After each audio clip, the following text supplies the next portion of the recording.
Hadirin yang berbahagia, sampailah kita pada acara inti hari ini, yaitu pembinaan Kepala Kantor Wilayah Kementerian Agama Provinsi Jawa Tengah kepada yang terhormat Bapak Haji Mustain Ahmad, Sarjana Hukum, Magister Hukum, dipersilahkan.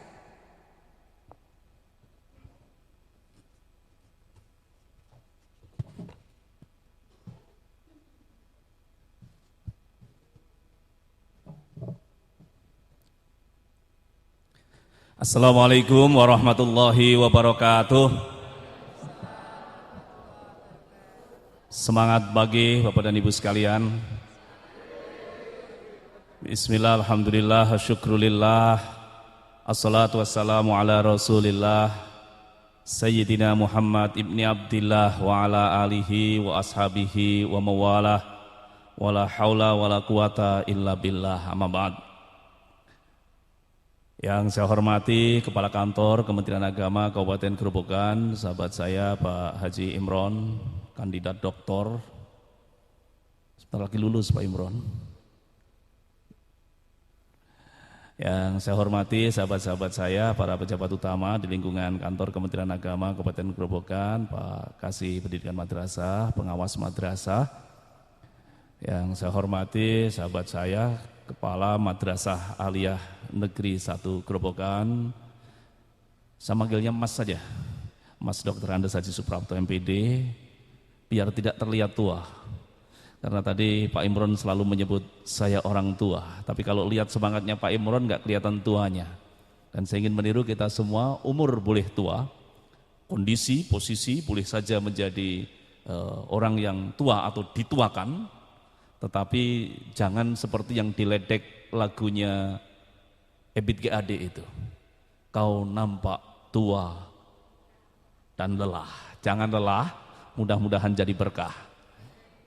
Sahabat-sahabat saya, para kepala madrasah, Aliyah Negeri, Madrasah Sanawiyah Negeri, Madrasah Ibtidaiyah Negeri, Kabupaten Grobogan, Ketua dan segenap pengurus komite Madrasah Aliyah Negeri 1 Grobogan yang saya hormati, KURTU, Wakamat, dan keluarga besar Madrasah Aliyah Negeri 1 Grobogan Manjur, semuanya yang saya hormati. Anak-anak sekalian, siswa-siswi yang hebat, bermartabat, berprestasi mandiri, semuanya yang saya hormati, saya cintai, saya banggakan. Di kesempatan yang baik ini, perkenankan selaku Kanwil dan secara pribadi, saya menyampaikan ucapan selamat ulang tahun, selamat milad yang ke-44 Madrasah Aliyah Negeri 1 Grobogan Manjur. Mudah-mudahan semakin mandiri. Saya senang ini istilah yang pertama, M-nya itu milihnya mandiri. Karena mandiri maka ya meskipun belum ada SBSN jalan terus. Meskipun anggarannya enggak ada, pilam dan sebagainya jalan terus. Ini sudah sesuai nih ya. Semakin akuntabel, nasionalis, jujur, unggul dan ramah. Mudah-mudahan panjang umurnya serta mulia. Kalau mau panjang umur dan kalau mau abadi, silahkan menulis. Itu kata Pak Prapto.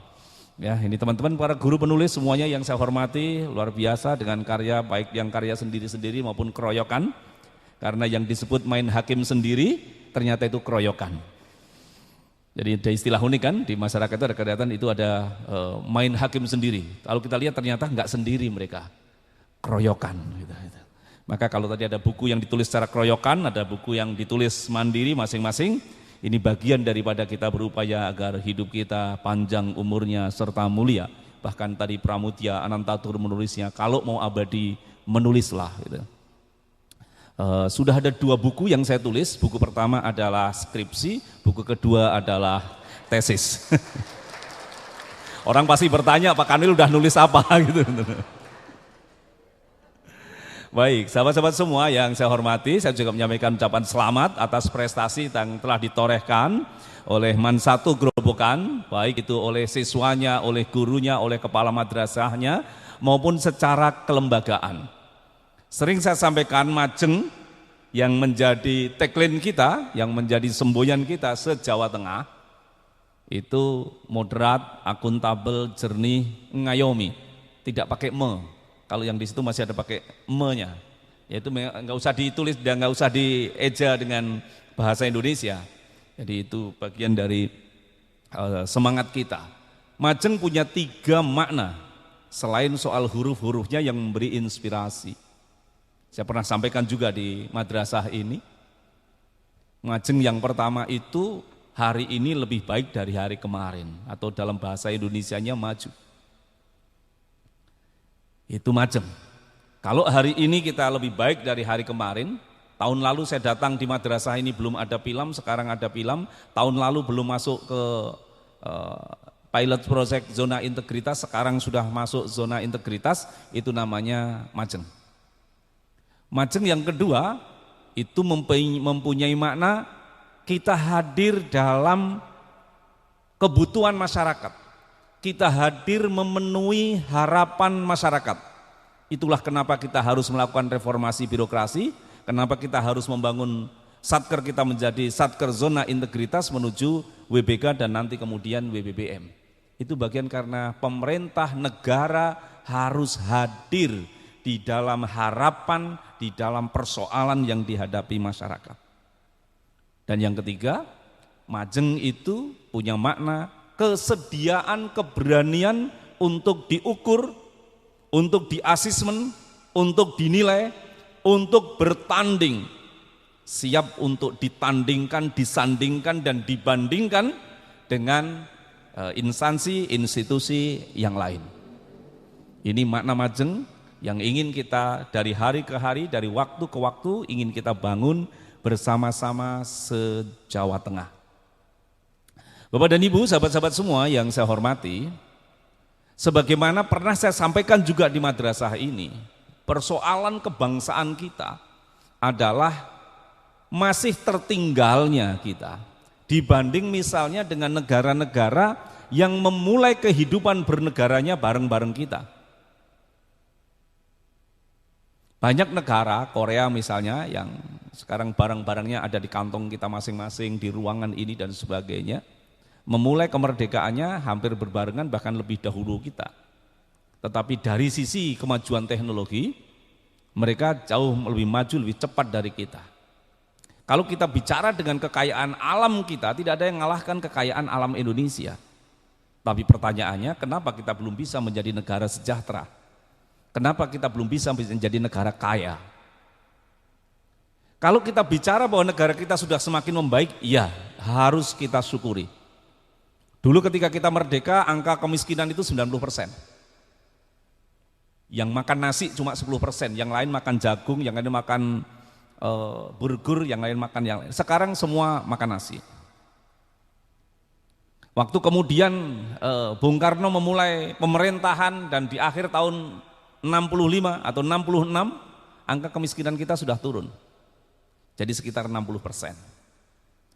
Kalau kemudian Orde Baru Pak Harto membangun, kemudian angka kemiskinan di akhir periode Pak Harto sudah semakin turun. Kira-kira 20%. Dan seterusnya sampai terakhir Pak SBY itu kira-kira 13% dan Pak Jokowi sekarang kira-kira 9 atau 10%. Ini kita syukuri bersama. Tetapi apa yang kita capai ini sesungguhnya belum ideal dengan modal yang kita punya. Apa masalahnya? Banyak, saya kira ini masih bisa jadi 100 bahkan 1000 tulisan kalau masing-masing kita mau menulis. Pertama, ada kecenderungan kita tidak jujur. Padahal jujur menjadi nilai yang paling penting di dalam menggerakkan peradaban. Jujur kita bisa banyak teori tentang kejujuran, banyak definisi tentang kejujuran. Konon katanya, jujur itu ya kayak bertiupnya udara, berjalannya angin. Kalau di sini yang dibawa adalah aroma sate, maka begitu jalan sampai di hidung, sampai di ujung sana tetap sate. Kalau dalam konsep pejabat jujur itu semua yang diomongkan harus benar. Meskipun semua yang benar tidak harus diomongkan. Jujur, semua yang diomongkan benar. Tapi jangan semua yang benar diomongkan. Kita punya rahasia pribadi, kita punya rahasia keluarga, ada rahasia perusahaan, ada rahasia negara, ada rahasia jabatan. Tidak semua yang benar boleh diomongkan. Tapi kalau sudah mulai ngomong, ngomonglah yang benar. Kalau nggak benar, ya diam aja. Bicara yang benar atau diam saja. Tetapi yang ingin saya sampaikan ke hadapan Bapak dan Ibu sekalian, jujur yang kita ini menghambat kemajuan kita adalah jujur untuk mengakui kekurangan sendiri dan jujur mengakui prestasi orang lain.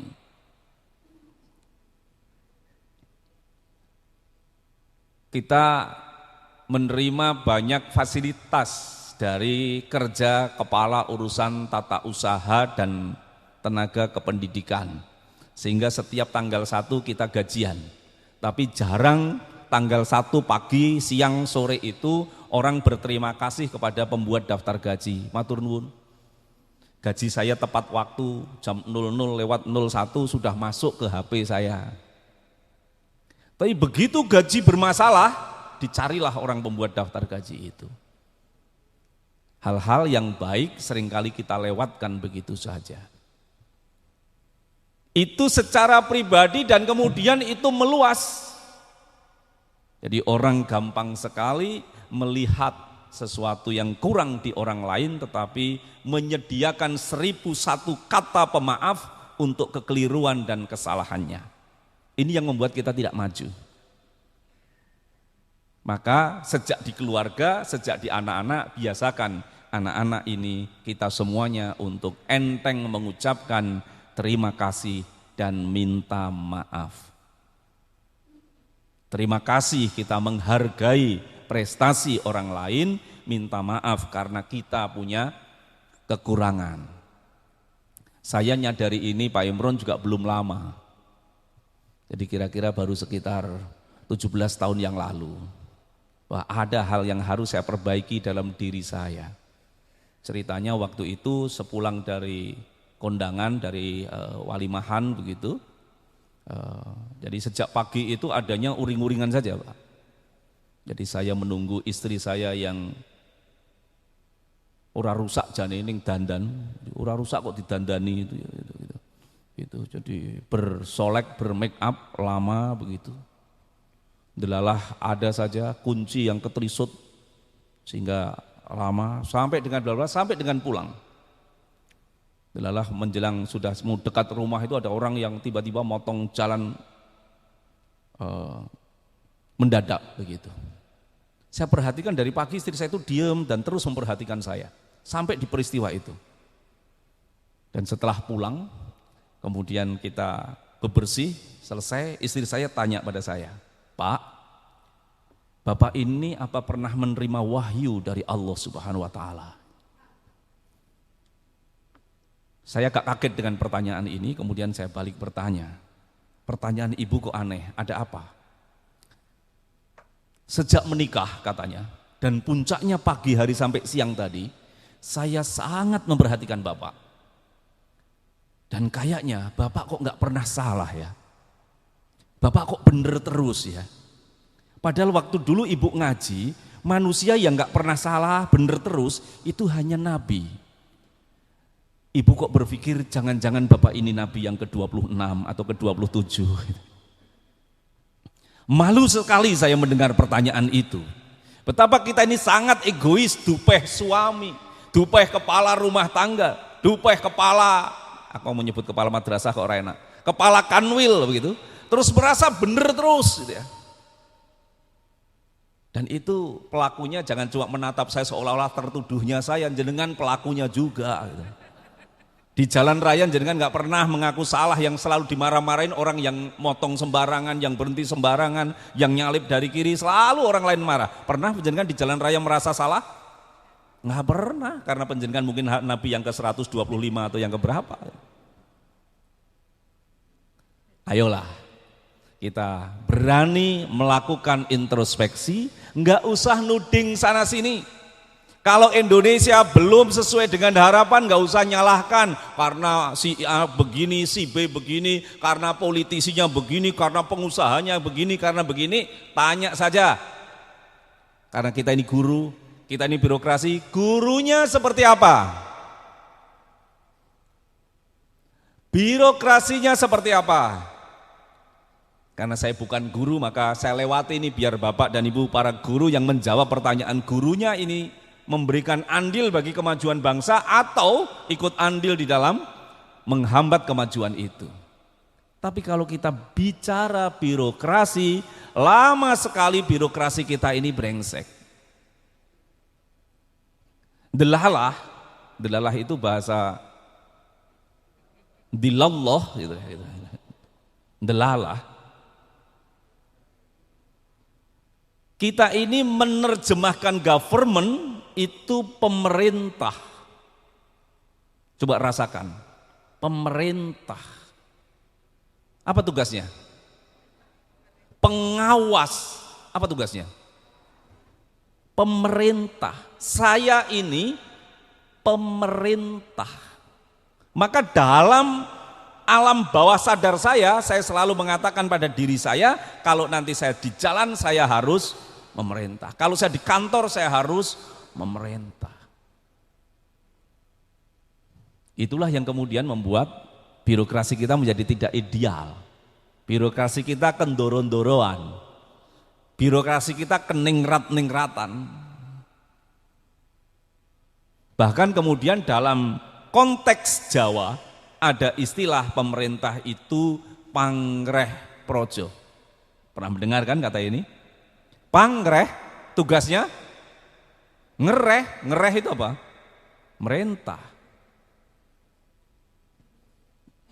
Kemudian muncul tentang otonomi daerah pertama tahun 74 itu ada istilah pamong projo. Jadi kalau istilah-istilah Jawa itu nggak usah ikut-ikutan latah kayak orang yang sedang mempersoalkan tentang logo halal. Yang namanya Tut Wuri Handayan itu Jawa apa Papua? Tut Wuri Handayan itu loh. SD Papua ada tulisan Tut Wuri Handayan ini enggak? SD nenggon dasi ini lah, anak lambangnya burung itu, ada tulisan Tut Wuri Handayannya enggak? Kalimantan ada enggak? Ada. Sulawesi ada enggak? Ada. Jawa sentris bukan? Bukan. Kita punya dasa dharma, bahasa apa itu? Pramuka Grobogan pakai dasa dharma. Dasa apa artinya? Doso 10. Dharma laku, langkah, perilaku. Dasa dharma punyanya Pramuka Grobogan bukan? Pramuka Kalimantan punya dasa dharma enggak? Jawa enggak itu? Bukan. Itu Indonesia. Sabta Marga. Bahasa apa itu? Sabta 7, marga jalan. 7 jalan pengabdian. Punyanya siapa? Tentara Nasional Indonesia, bukan tentara daerah Grobogan. Latah orang sekarang ya. Jadi pokoknya awake dhewe plus 62 itu khas sekali. Yang penting komentar meskipun nggak paham. Gitu.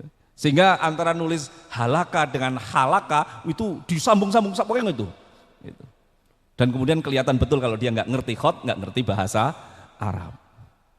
Bes, saya udah ini ya. Saya sudahi ini ya, gitu. Jadi aku mau tekan kok iso tekan kene barang iki. Jadi di dalam kita memberikan layanan birokrasi kita, pertama mungkin kita terjebak nama. Maka penting kita mengevaluasi, penting kita memperhatikan pilihan kata, pilihan nama yang kita pakai. Kenapa Pak Kanwil pakai Majeng? Ya karena Jawa Tengah, satu. Kenapa enggak Indonesia saja?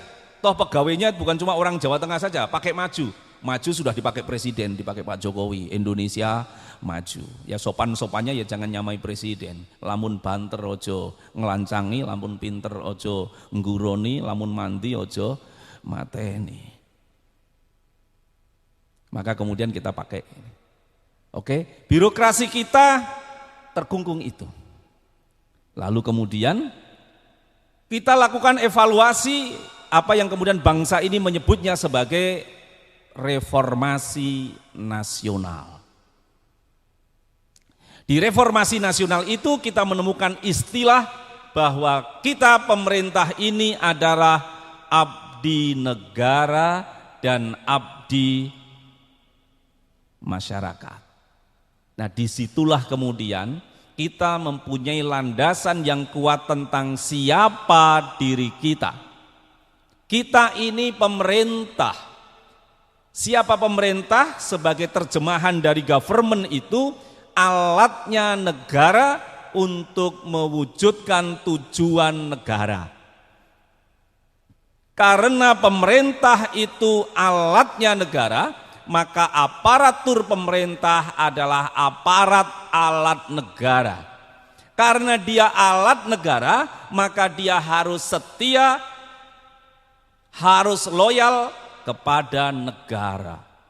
Sampai di sini saya kira sudah cukup paham. Kenapa kita harus loyal kepada negara? Karena kita ini eksekutif. Kita ini pemerintah, bagian dari penyangga negara. Kalau pemerintah berkhianat kepada negara, maka tujuan negara itu bisa tidak tercapai. Gimana bentuknya? Loyal setia kepada negara, loyal kepada setia kepada negara itu adalah loyal dan kesetiaan kita kepada kesepakatan-kesepakatan kebangsaan kita. Harus setia dan loyal kepada Pancasila, setia dan loyal kepada Undang-Undang Dasar 1945, setia dan loyal kepada Negara Kesatuan Republik Indonesia, setia dan loyal kepada merah putih bendera negara kita, setia dan loyal kepada Bhinneka Tunggal Ika semboyan bangsa kita. Itu makna dari abdi negara. Kita punya kewajiban untuk mempercepat terwujudnya tujuan nasional, tujuan Indonesia ini merdeka, yaitu melindungi segenap bangsa Indonesia dan seluruh tumpah darah Indonesia, memajukan kesejahteraan umum, mencerdaskan kehidupan bangsa, dan ikut melaksanakan ketertiban dunia yang berdasarkan kemerdekaan, perdamaian abadi, dan keadilan sosial. Tanpa pemerintah, tanpa aparatur pemerintah, itu hanya berhenti menjadi tulisan harapan dan cita-cita.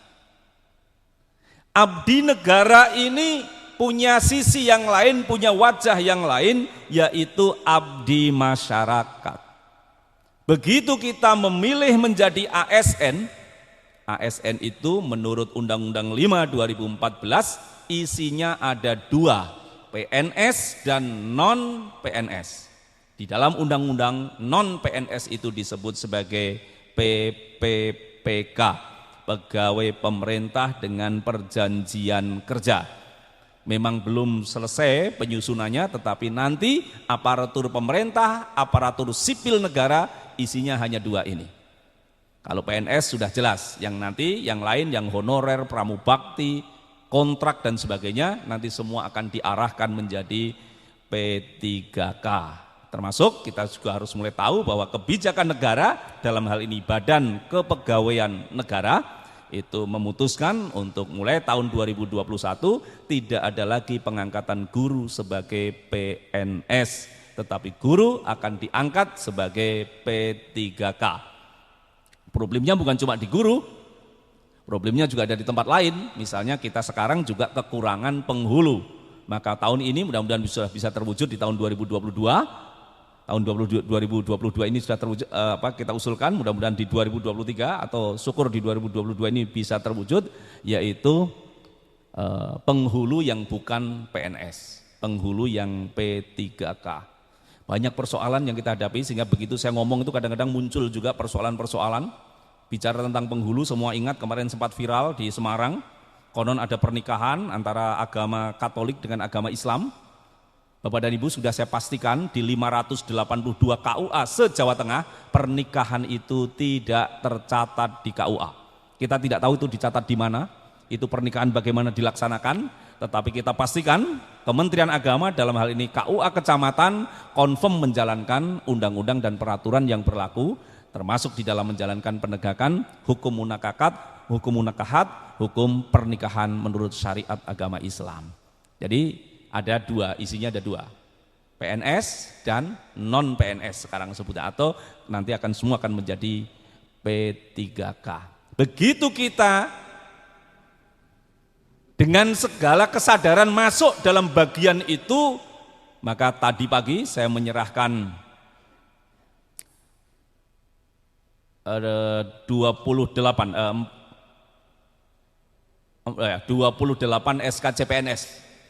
Tadi pagi saya sampaikan kepada mereka, saya ingatkan kepada mereka, ini pilihan sadar. Begitu Anda masuk menjadi PNS, Anda sudah bukan lagi masyarakat biasa, tapi juga bukan masyarakat istimewa. Anda sudah merelakan sebagian kemerdekaan Anda sebagai masyarakat biasa untuk hadir sebagai pelayan masyarakat. Ini harus clear dulu bahwa kita ini pelayan, kita ini tidak semerdeka masyarakat pada umumnya, karena kita memilih jalan hidup kita melalui aparatur sipil negara, melalui aparatur pemerintah. Ya ada konsekuensinya. Kita nggak bisa ngomong sembarangan, kita nggak bisa posting-posting sembarangan, kita nggak bisa melakukan hal-hal sembarangan.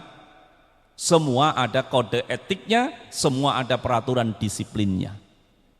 Tetapi ini pilihan sadar, karena di Kementerian Agama Jawa Tengah kita tidak ada satupun pegawai yang terikat kontrak perjanjian dinas. Enggak ada. Kalau perjanjian dinas Anda harus selesaikan dulu, baru kalau mau sudah enggak cocok boleh keluar. Tetapi enggak ada. Jadi kita semua termasuk saya, kalau enggak siap dengan posisi itu sebagai abdi negara dan abdi masyarakat, silahkan mundur. Jangankan kok mundur jadi kakanwil, mundur jadi PNS itu boleh, enggak dihukum. Tapi kalau masih mau jadi pejabat, masih mau jadi ASN, tempati posisi itu dengan berintegritas, tempati posisi itu dengan sikap satria, di mana bumi dipijak, di situ langit dijunjung. Cara berpikir kita, cara bekerja kita, cara kita memberikan pelayanan kepada masyarakat, itu adalah cara yang sudah ditentukan di dalam fatsun birokrasi. Enggak boleh pakai cara lain. Ya, kita contoh guru-guru ngaji kita. Jadi ketika guru-guru ngaji kita itu kan luar biasa itu. Dia punya kemampuan, jadi ini guru tokoh-tokoh agama kita yang hadir di sini itu luar biasa. Kalau pilihan lurah mungkin kita ini menangan karena banyak saudara. Pilihan bupati jadi anggota DPR itu kita lebih gampang, tapi kita tidak memilih legislatif, kita memilih jadi eksekutif. Ya ada resikonya. Kalau legislatif bisa ngomong ini dan itu, kalau masyarakat bebas, LSM, pedagang, petani, nelayan, buruh bisa ngomong apa saja, tapi kita ini eksekutif, tidak bisa sembarangan, ada kode etik, ada peraturan disiplinnya. Maka sadari betul bahwa posisi kita ada di dalam posisi itu, posisi sebagai salah satu pilar negara kita. Nah, birokrasi yang seperti itu di era 98 kita lakukan reformasi nasional, bahwa kesimpulannya birokrasi kita syarat tanpa Y, syarat itu apa? Penuh kebek dengan praktek KKN. Bukan kuliah kerja nyata, tetapi korupsi, kolusi, nepotisme.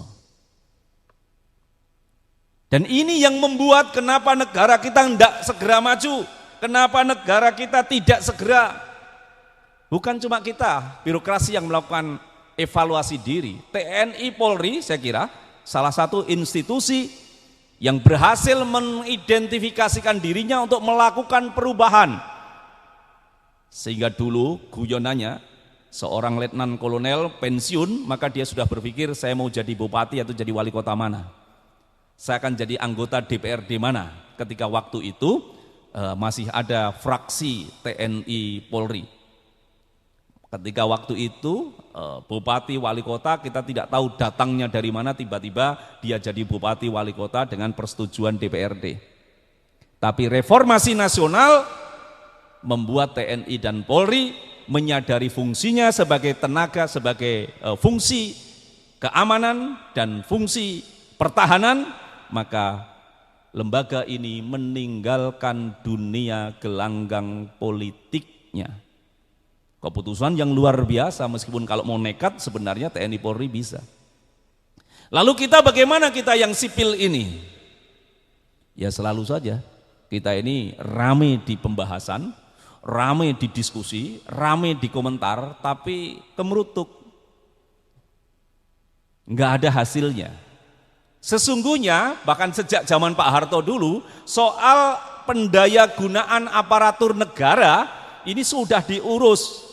Ada menteri pertamanya waktu itu Pak Sarwono Kusuma Atmaja, adiknya Pak Muhtar Kusuma Atmaja, menteri luar negeri saat itu yang sangat terkenal itu.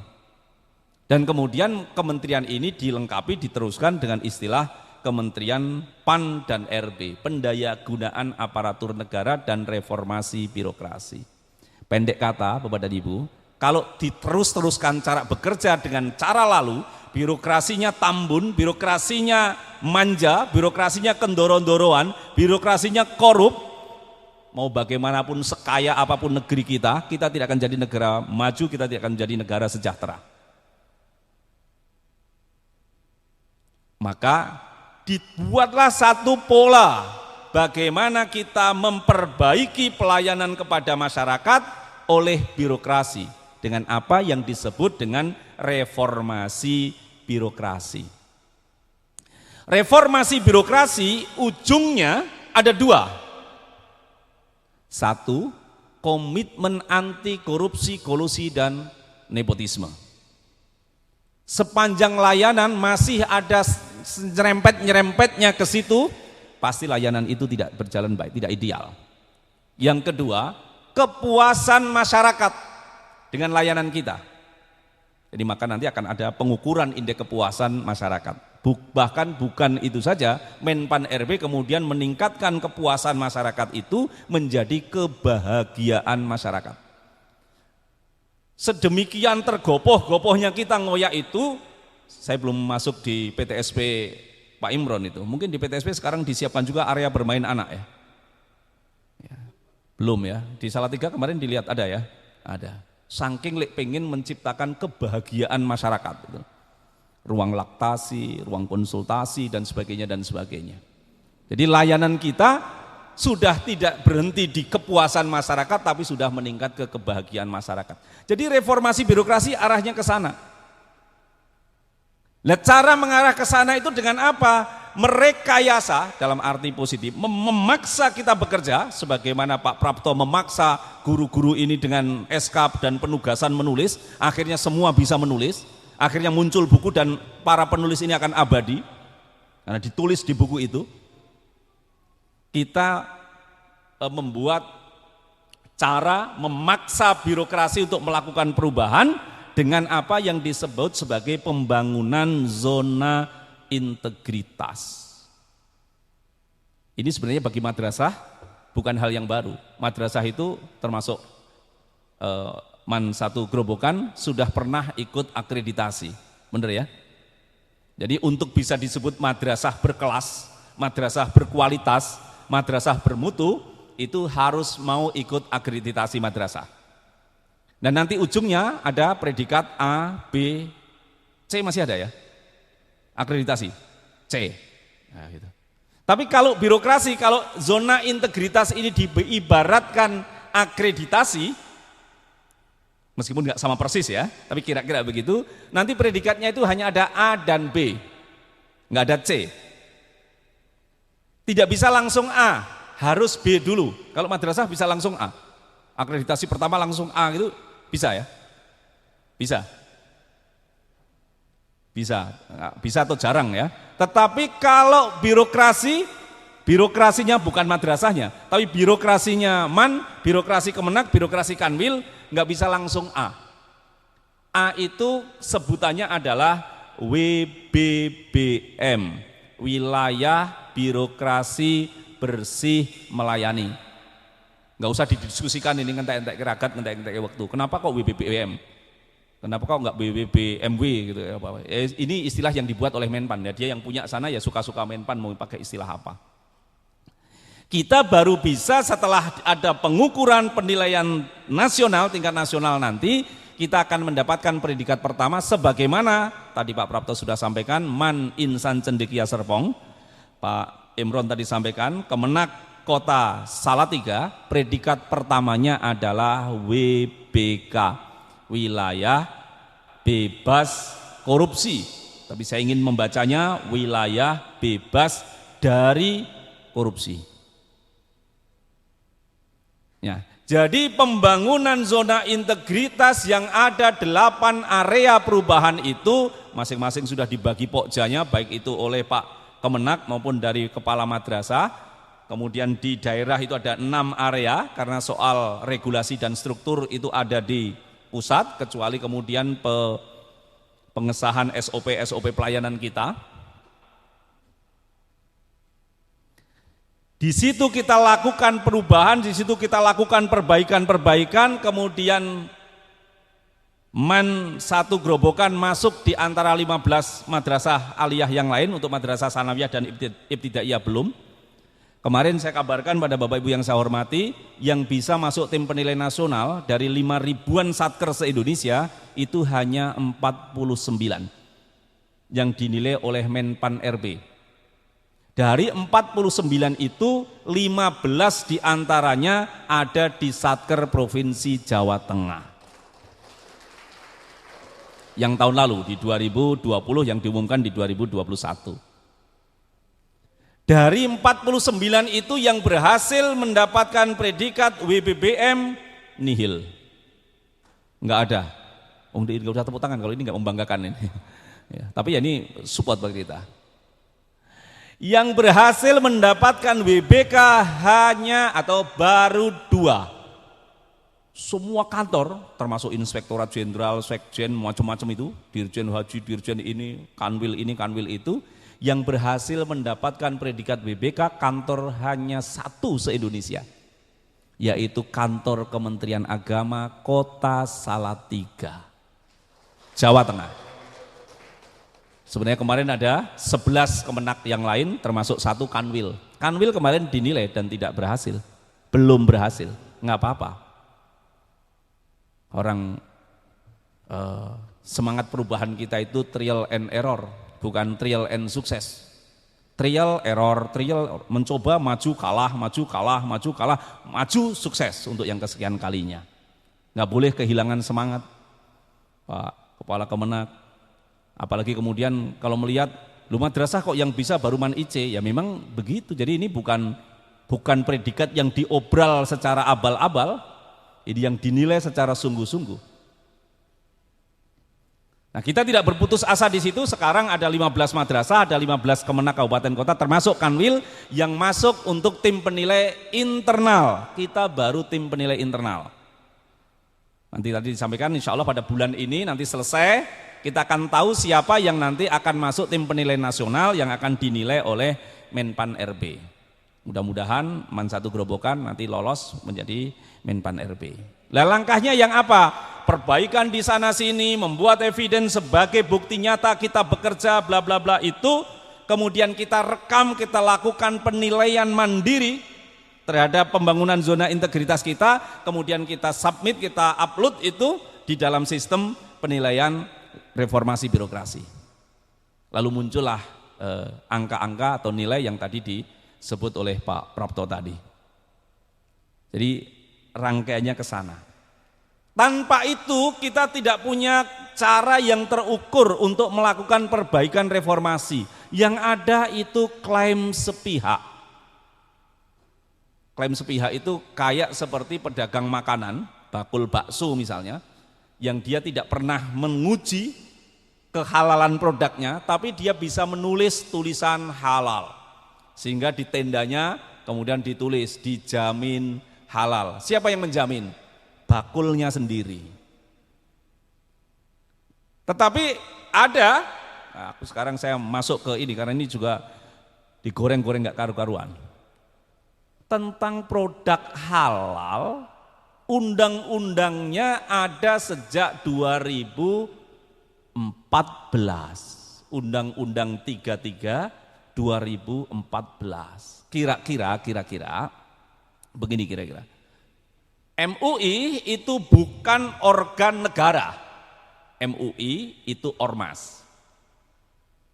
Karena memang kita sedang tumbuh, maka perangkatnya belum ada. Ormas ini diberi kewenangan oleh pemerintah untuk melakukan sertifikasi halal.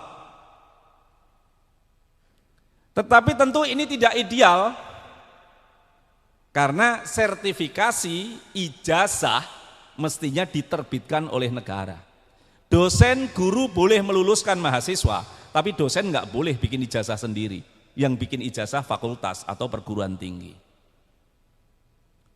Undang-undang itu, undang-undang ini zaman Pak SBY, undang-undang ini ya, 2014 di akhir Pak SBY di bulan Oktober atau September atau Oktober itu. Itu mengamanatkan dalam waktu 3 tahun setelah 2014, artinya 2017, Badan Penyelenggara Jaminan Produk Halal harus sudah terwujud. Di undang-undang itu ada 3 komponen yang bekerja untuk sampai lahirnya produk dinyatakan atau diberi label sertifikasi halal. 1, lembaga pemeriksa halal. Ini ada di laboratorium, laboratorium perguruan tinggi, ya mereka yang kemudian secara memenuhi persyaratan untuk mengukur itu. Setelah itu diukur, diteliti benar ini produknya, sumbernya halal, airnya halal apa tidak, garamnya halal apa tidak, gulanya halal apa tidak. Mungkin ini aneh, bagi sebagian kita mungkin aneh, tapi yang mendalami ini paham bahwa air itu ternyata nanti bisa haram, bukan cuma najis, garam itu nanti bisa halal, bisa haram, gula dan sebagainya. Pada akhirnya undang-undang ini mengatakan yang menentukan halal dan haram adalah Majelis Ulama Indonesia. Tetapi penyelenggaraan proses ini oleh pemerintah, dalam hal ini Kementerian Agama, yang oleh undang-undang, artinya perintah rakyat melalui DPR, harus membentuk lembaga ini yang namanya BPJPH yang kita bentuk tahun 2017. Terus kita lakukan koordinasi, terus kita lakukan komunikasi dengan semua pihak, tentu juga dengan MUI. Sampai kemudian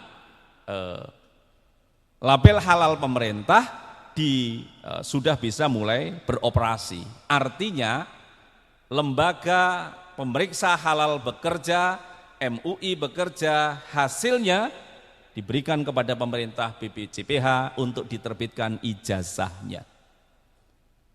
Jadi nggak ada yang mau meninggalkan MUI. Apalagi kemudian ada yang bertanya, ini halal menurut agama apa? Pasti orang ini pikniknya nggak jauh, baca bukunya nggak banyak. Kalau kita mau, dan seringkali kita ini secara umum itu, masyarakat umum seringkali hanya membaca sekilas, membaca judul, potongan film, video, potongan tulisan, yang memang ini budaya literasi harus kita gerakkan. Tapi saya yakin di dunia pendidikan, Bapak dan Ibu guru, Bapak dan Ibu para pendidik ini, panjenengan akrab dengan dunia tabayun, akrab dengan dunia check and recheck, mengecek kebenarannya sehingga kemudian menjadi jelas. Apakah ini Jawa atau Indonesia? Ini sejak Tutwuri Handayani, Dasa Dharma Pramuka, Sabta Prasetya TNI, kita semua tahu bahwa Indonesia, Jawa itu Indonesia, Minang itu Indonesia, Bali itu Indonesia, Papua itu Indonesia.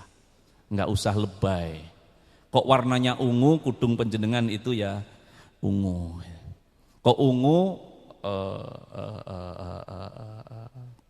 Bank Muamalat yang didirikan oleh MUI warnanya juga ungu. Pokoknya kita itu asal. Jadi sebenarnya apa yang kita lakukan ini biasa-biasa saja. Hal yang ada, tulisan halalnya ada, pakai huruf Arab, tulis halalnya tetap pakai huruf Arab, cuma khotnya kita pakai khot kufi. Dengan khot itu maka kemudian warna Indonesianya ada. Bapak dan Ibu, sampai di warna Indonesia sebenarnya saya ingin mengajak kita semua untuk bangga sebagai bangsa Indonesia. Kita ini negara yang luar biasa. Saya pernah sampaikan di madrasah ini setahun yang lalu tentang bagaimana kehebatan Indonesia. Hanya di Indonesia, meskipun bukan negara agama, khususnya kita keluarga besar madrasah umat Islam, layanan mana rukun Islam yang tidak dilayani oleh negara? Jadi kalau ada orang bilang, oh Jepang lebih Islami, Italia lebih Islami, dia tidak sedang kekurangan apa-apa. Orang ini sedang kekurangan rasa bersyukur.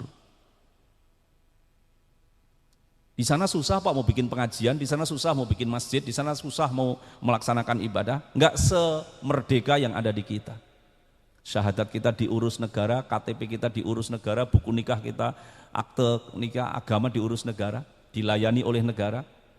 Sholat kita dilayani oleh negara, masjid-masjid kita, coba lihat hanya di Indonesia itu ada rest area, satu-satunya tempat ibadah yang ada sepanjang dari ujung barat Indonesia sampai ujung timur Indonesia, yang ada adalah masjid dan musola. Puasa kita dilayani, ketika kita tidak bisa menentukan sendiri, pemerintah bertanggung jawab mengambil risiko itu untuk mengumumkan kapan Ramadannya. Cukuplah kemarin toa dan lambang halal ini menghabiskan pulsa kita, dan saya tidak tahu uang pulsa yang kita keluarkan itu uangnya lari kemana ya. Kita kemarin kan ribut tentang toa, itu berapa video yang kita share, berapa video yang kita buka, berapa gambar yang kita share, berapa gambar yang kita buka, tulisan, kita bayar kabeh itu semua itu. Satu orang mungkin ada itu 1.000 atau 2.000 rupiah untuk urusan toa saja, kali 200 juta pemegang HP di Indonesia. Duitnya banyak sekali, 200 juta kali 2.000 atau kali 1.000 rupiah. Saya kok pesimis kalau uangnya masuk ke kas MUI, masuk ke kas Dewan Masjid, masuk ke kas Basnas itu ya. Uang pulsa yang kita bayarkan itu loh. Nggak tahu itu kemana itu. Hanya untuk urusan yang nggak penting-penting kayak begitu. Sama nggak pentingnya kayak kita kemarin sebelum itu urusan insya Allah itu ditulis pakai insya SH apa SJ itu. Berapa rupiah kita habiskan untuk hal-hal yang tidak bermutu kayak begitu. Lah kalau nggak dilanjutkan sisan, kon insya Allah geger lah. Syukur kok sampai hari ini nggak diurus. Menulis syukur itu pakai SH apa SJ, mbok sisan diurus itu, wong hurufnya ya podo. Pakai shin titik telu gitu kan. Tapi ya gitu, kita ini gampang geger untuk hal-hal yang itu. Ini sudah berapa rupiah kita habiskan untuk hal-hal yang tidak perlu soal logo halal ini. Termasuk juga anggaran pemerintah, akhirnya pemerintah harus memberikan penjelasan ini dan itu. Dan duitnya ini lari kemana gitu. Nanti Ramadan, perkiraan saya akan ada perbedaan penentuan karena Muhammadiyah sudah menentukan tanggal 2, dan menurut data hisabnya Muhammadiyah itu saya bisa memprediksi, hanya prediksi saja, Ramadannya pemerintah nanti tanggal 3. Gitu. Karena memang hitung-hitungan imkanur ru'yahnya belum masuk. Jadi kita tidak hanya sekedar ru'yat tetapi imkanur ru'yat, angka-angka yang memungkinkan ru'yat bisa dilakukan. Janji ya untuk Purwodadi, Grobogan, Jawa Tengah, besok kalau ada perbedaan nggak usah ribut. Kita sudah pernah ribut dan berkali-kali tahun-tahun yang lalu kita pernah Ramadan berbeda, Idul Fitri berbeda, dan baik-baik saja. Semua berRamadan pada tanggal 1 Ramadan, nggak ada yang puasa tanggal 0 Ramadan atau tanggal 2 Ramadan meskipun harinya berbeda. Nggak ada yang beridul fitri tanggal 2 Syawal atau 3 Syawal, semua beridul fitri tanggal 1 Syawal. Tapi kalau saya lihat datanya, insya Allah nanti kita Idul Fitrinya bareng. Ini kan asik. Posone iso melu mundur, bodone bareng. Nah nanti kita ikuti saja yang kayak begitu. Kita kan biasanya golek sing enak-enak yang kayak gitu. Nggak ada gunanya berdebat kayak begitu karena perdebatan yang lebih berkualitas sudah diadakan, sudah dilakukan di forum Badan Hisab Ru'yat Kementerian Agama. Di dunia perguruan tinggi banyak simposium, banyak kegiatan-kegiatan yang sudah digunakan untuk berdiskusi tentang itu. Dibanding dengan kemudian ada malam-malam jam 10 malam, begitu ada yang nge-share, Menteri Agama menangis sedih karena jam 9 malam hilal terlihat. Orang yang ngerti ilmunya kan pasti tahu bahwa yang dimaksud itu bukan hilal tanggal muda, tapi Pak Hilal yang berangkat wedangan gitu. Aman ada hilal kelihatan tanggal 9. Atau kemudian nanti di tanggal hari kedua. Jadi nanti lihat tanggal 2. Oke, tanggal 2 ini kira-kira masih 1 derajat. Tanggal 2 April. Tanggal 3 April berapa derajat? Berarti bulannya berapa derajat ketinggiannya? Kalau tanggal 1 itu kira-kira 1 derajat. Tanggal 2 Ramadan, tanggal 2-nya Muhammadiyah berapa derajat? Hah? 1 hari naik berapa derajat? Nah ini kapan-kapan Pak kita perlu kita belajar tentang ilmu falak ini. Kita ini pinter berkomentar tapi ternyata nggak paham gitu ya gitu. Jadi 1 hari kira-kira naik berapa derajat? Piye ngitungnya kuwi? Wis sembuh Pak. 1 lingkaran berapa derajat? 360. Bulan melingkar ya. Berarti kalau 30 hari berapa? 360 sehari berarti 360 bagi 30. Berarti 1 hari 14. Jadi kalau nanti tanggal 2 April itu 1 derajat, tanggal 2 April berapa derajat? Tinggi enggak itu? Tinggi. Jangan kemudian diguyal-yalan meneh. Lah sing bener ndek wingi to, lha iki wis dhuwur banget kan gitu loh. Lah memang setiap hari naik sekitar 12 sampai 14 derajat. Nah kayak gini kan kita kalau nggak ngerti ilmunya terus melu komentar kan malah ngisi-sini kan gitu ya. Sampai nggak bisa membedakan mana halaka ditulis halaka, kalau itu bener maksudnya halaka atau halaka yang ditulis pakai huruf H dan H. Ya ngono ki lah. Pokoknya plus 62 itu yang penting komentar sih mikirnya carry. Nah, saya berharap keluarga besar madrasah tidak seperti itu. Nah, Bapak dan Ibu yang saya hormati, sebenarnya saya ingin sampaikan tapi nanti pada kesempatan ini saya tugaskan pada Pak Kepala Kemenak untuk menyampaikan kepada kita semua tentang kita harus bangga sebagai bangsa Indonesia. Sekarang banyak negara sudah melihat ke kita punya pimpinan yang punya kepercayaan diri yang sedemikian hebat. Pak Jokowi sudah memulai pekerjaan-pekerjaan besar untuk membuktikan bahwa kita ini bangsa besar. Nggak usah terpengaruh dengan yang lain-lain. Kita bisa terus bercerita bahwa Candi Prambanan itu adalah Roro Jonggrang dan Bandung Bondowoso, tetapi akal sehat kita tetap melihat bahwa itu pekerjaan manusia. Bandung Bondowoso dan Roro Jonggrang adalah cerita rakyat. Itu karya besar bangsa kita. Sehingga kemudian kita punya kepercayaan diri, kita dulu pernah hebat, punya kerajaan-kerajaan besar, hanya karena kita mau diadu domba satu dengan yang lain, yang hebat, yang besar itu akhirnya dikuasai oleh penjajah. Sekarang kita sudah merdeka, sudah mulai terlihat hebat, tetapi mereka yang di luar sana ingin kita berantem, ingin kita nggak rukun satu dengan yang lain, agar apa? Agar kita down, nggak punya rasa percaya diri. Guru kita mengajarkan rendah hati, bukan rendah diri. Ada kesulitan? Ya, tetapi sebagai bangsa besar kita harus berani menyatakan, kalau Batavia, Betawi, Jakarta, bangunan-bangunannya banyak produk kolonial. Saya kemarin sudah datang ke Pasir Utara, Penajam Pasir Utara, kita lihat calon ibu kota baru kita. Ini semangat kita sebagai bangsa besar. Ada kesulitan? Ya, tetapi jangan menyerah. Nanti 10 tahun, 20 tahun, 50 tahun yang akan datang, anak-anak cucu-cucu kita yang akan menerima. Tapi kalau hari ini kita masih berkutat pada kita nggak mampu, kita begini, kita begitu, ya kita ini bangsa besar yang bisa bermental kerdil, dan itu tidak boleh. Tahun ini kita memimpin presidensi G20, akan banyak event yang melengkapi itu. Pengusahanya datang, menteri-menterinya datang, setingkat dirjen datang, KTT, konferensi tingkat tinggi, kepala negara, kepala pemerintahan akan datang. Melingkupi nanti akan ada kegiatan event-event olahraga internasional. 2022 pendek kata banyak tamu datang ke negara kita. Apa tugas kita? Kasih cerita kepada mereka ketika nanti mereka pulang ke negaranya masing-masing, mereka melihat indahnya Indonesia, rukunnya Indonesia, bagusnya Indonesia. Sebagaimana dulu nenek moyang kita mengalami kejayaan-kejayaan itu. Berbisik-bisik Raja Klana memuja pulau nan indah permai tanah airku Indonesia. Kita nggak usah tiru-tiru jadi orang Amerika, kita nggak usah tiru-tiru jadi orang Cina, kita nggak usah tiru-tiru jadi orang Arab. Jadilah orang Indonesia yang beragama Islam, sebagaimana Allah kodratkan kita menjadi orang Indonesia dan bukan orang Cina, bukan orang Arab, bukan orang Amerika, bukan orang India, bukan orang Afrika. Wa ja'alnakum su'uban wa qabaila lita'arofu. Allah justru jadikan kita bangsa yang berbeda-beda itu karena bagi Allah keindahan saling memahami, saling mengerti, saling mengenal itu adalah jalan kepada ketakwaan.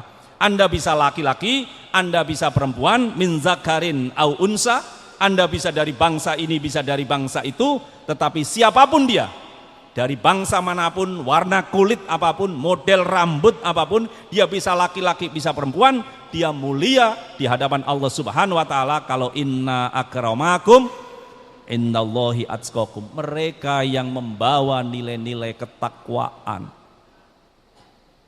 Bapak dan Ibu yang saya hormati, ini modal kita yang akan kita lakukan agar nanti mereka pulang membawa cerita baik di Purwodadi, di Grobogan khususnya dan di Jawa Tengah. Usahakan minimal tahun ini 2022, ya harapannya bukan tahun ini tapi seterusnya, nggak ada perselisihan di antara kita. Kita rukun, kita kompak bersatu. Ada masalah dirembuk yang baik, karena memang ini dunia pasti tempatnya masalah. Tapi tidak kemudian kita obral-obral, kemudian kita terjadi hal-hal yang tidak baik dan orang pulang ke negaranya membawa cerita tentang keburukan di negeri ini. Itu sama sekali tidak bermartabat bagi negara merdeka yang sudah 76 tahun merdeka ini. Terima kasih, selamat bekerja, selamat berjuang, dan dengan ridho Allah Subhanahu wa taala saya merestui di resmikannya Pusat Informasi dan Layanan Madrasah Pilam MAN 1 Grobogan, dan launching buku-buku hasil tulisan dari siswa, dari guru dan siswa MAN 1 Grobogan. Kenapa kita pakai Pilam, tidak pakai PTSP? Ini juga harus dijelaskan juga, tapi saya kira Pak Kepala Madrasah nanti bisa menjelaskan, karena layanan kita cuma satu pun itu hanya sebagian, mungkin hanya seperempat saja, yaitu layanan pendidikan madrasah. Tidak termasuk di dalamnya layanan pendidikan agama Islam yang PAI, tidak termasuk di dalamnya layanan pendidikan diniyah dan pondok pesantren, bukan. Juga tidak termasuk di dalamnya layanan urusan agama, bukan. Beda dengan kantornya Pak Imron, karena kantornya Pak Imron melayani 8 jenis layanan. Dari 2 pekerjaan besar itu, urusan agama dan urusan pendidikan. Jadi karena hanya sepertiga dari layanan, maka kita tidak menggunakan kata terpadu. Pusat layanan PT SP, pelayanan terpadu satu pintu. Tapi spiritnya, semangat Pilam seperti semangat PTSP. Agar kita tidak salah-salah menggunakan istilah, kloter dianggap giliran. Ya kan, kita ini kloter itu kelompok terbang, numpak pesawat, tetapi orang sering menggunakan kloter tanpa harus terbang. Itu penggunaan istilah yang tepat. Injury time dianggap tambahan waktu. Dia mengira injured artinya tambahan, padahal injured artinya cedera. Kok nganggo kata injured, ya siapa yang cedera? Injury time, ya kita ini pokoknya bahkan ibu-ibu di Kemenak Kanwil itu kemarin, Dharma Wanita itu mengira takjil itu artinya snack. Jadi akan bagi takjil, kegiatannya kemarin puasa bagi takjil. Saya bagi takjil itu apa? Ini loh Pak, bagi ini. Oh ternyata yang dimaksud takjil adalah snack. Dan hanya ada di kita, azan maghrib itu bisa membatalkan puasa. Tapi saya nggak pernah mau itu. Jadi saya pernah ada pertemuan waktu saya jadi kepala Kemenak, kalau nggak salah Pak Imron juga ada di situ. Bareng-bareng bulan puasa terdengar adzan maghrib. Tuan rumahnya Pak Kepala Kemenak Wonosobo waktu itu atau gimana Temanggung itu bilang itu, ayo Pak batalkan dulu Pak, sudah maghrib Pak, batalkan dulu. Saya bilang saya tidak mau membatalkan. Karena menurut saya kalau sudah adzan maghrib kita makan maka puasa kita tidak batal. Tapi kalau penjenengan membatalkan ya silahkan urusannya karo Gusti Allah. Gusti posone mboten sida lho nggih, batal gitu. Ya, kalau Anda pernah adzan maghrib dan berniat membatalkan puasa, saatnya Anda harus nyaur puasa sebelum datangnya itu. Tapi ini bukan fatwa. Kita pakai istilah-istilah yang pas gitu ya, agar kemudian apa yang kita lakukan ini benar bisa dipertanggungjawabkan dan rasional, ilmiah. Terima kasih, jangan lelah, mudah-mudahan jadi berkah, ada kekurangan mohon maaf. Assalamualaikum warahmatullahi wabarakatuh. Mohon berkenan Bapak Haji Mustain Ahmad tetap berada di atas panggung untuk menerima parcel hembes buku yang ditulis oleh Bapak Ibu Guru Madrasah Aliyah Negeri 1 Grobogan beserta siswa-siswinya. Dimohon Bapak Kepala Madrasah Aliyah Negeri 1 Grobogan untuk menghaturkan kepada Bapak Kepala Kantor Wilayah Kementerian Agama Provinsi Jawa Tengah.